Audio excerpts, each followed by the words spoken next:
pour la Fondation Mosaïque de réunir des entreprises engagées dans le cadre du mouvement de l'inclusion économique. C'est un moyen de poursuivre finalement la mobilisation de ces entreprises à la suite du sommet de l'inclusion économique et bien entendu de pouvoir partager des bonnes pratiques, d'apporter des solutions à ces entreprises et notamment pour mesurer les recrutements inclusifs.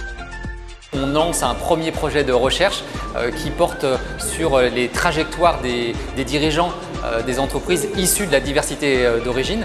Et donc l'implication très concrète dont on a besoin, c'est qu'on a besoin de terrains de recherche. On a donc besoin d'entreprises qui vont être partenaires effectivement de cette recherche, qui vont nous permettre de collecter de la donnée auprès de leurs propres dirigeants.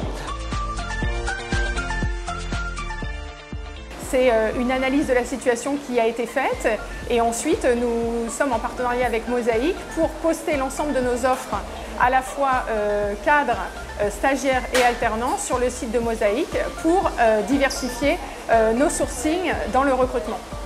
Notre objectif collectif, c'est de recruter 100 000 personnes, candidats issus des quartiers politiques de la ville. Et pour arriver à cet objectif, nous avons comme ambition de mobiliser l'ensemble des entreprises partenaires du sommet de l'inclusion économique.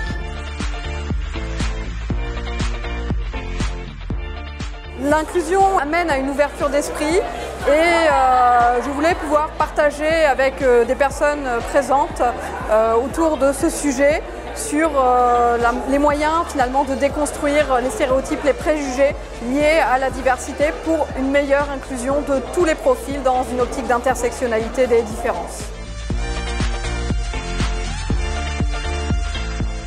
Il est très important pour SLB d'être présent aujourd'hui parce que SLB est reconnu depuis des années pour l'intérêt et la capacité à créer des carrières qui sont passionnantes pour l'ensemble de nos collaborateurs, quels que soient les niveaux hiérarchiques, et ce, quelle que soit la culture, le background.